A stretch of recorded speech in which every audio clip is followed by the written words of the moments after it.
Donc on a expliqué comment mesurer l'intensité électrique avec un ampèremètre et puis on a dit qu'il fallait bien faire attention aux bornes de l'ampèremètre. L'intensité rentre par la borne A et ressort par la borne COM. Donc c'est ce qu'on note ici, se mesure à l'aide d'un ampèremètre branché en série de façon que le courant entre par la borne A ou milliA et ressorte par la borne COM. Donc ça c'est pour la première grandeur dans un circuit électrique. Vous avez vu qu'il y avait également une autre grandeur qui va être indiquée avec V et d'après ce que dit cette animation et le titre, la deuxième grandeur sera la tension électrique. Alors la tension électrique, de la même façon que pour l'intensité électrique, on a fait une analogie avec un ruisseau. La tension électrique, on peut plus la comparer justement à la hauteur d'une cascade. Donc c'est-à-dire qu'il y a le même débit d'eau, il y a autant d'eau qui coule, mais par contre, la hauteur n'est pas la même. Donc on voit bien qu'elle ne va pas s'écouler de la même façon. Donc c'est ce que va nous représenter la tension électrique. Donc la tension électrique, c'est quelque chose qui mesure une différence d'altitude entre ce point et ce point, entre ce point et ce point. Je pourrais faire aussi entre ce point-là et ce point-là.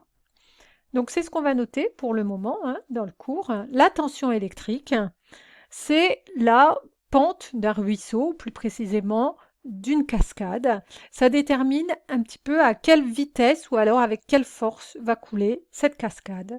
Et on peut dire donc que la tension électrique, elle détermine ce qu'on va appeler le voltage avec lequel vont circuler les électrons dans le circuit électrique. On va représenter la tension électrique avec une lettre, qu'on va noter la lettre U.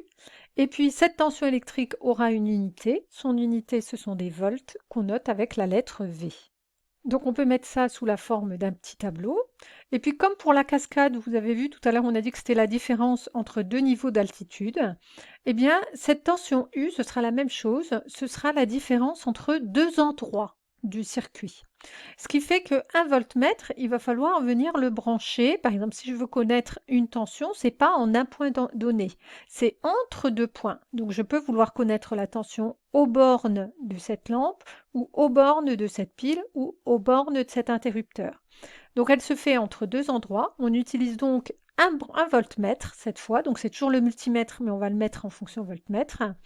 Et ce voltmètre, on va devoir le brancher en dérivation. Donc il va être branché de cette façon-là. Là, par exemple, c'est représenté ici. Vous voyez, on a fait une différence entre la représentation de l'intensité, elle est représentée directement avec une flèche dans le circuit.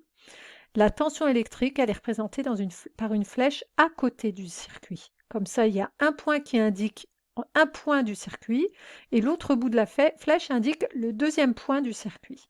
Donc la tension électrique ici, si c'est celle-là que je veux, c'est entre ce point-là et ce point-là.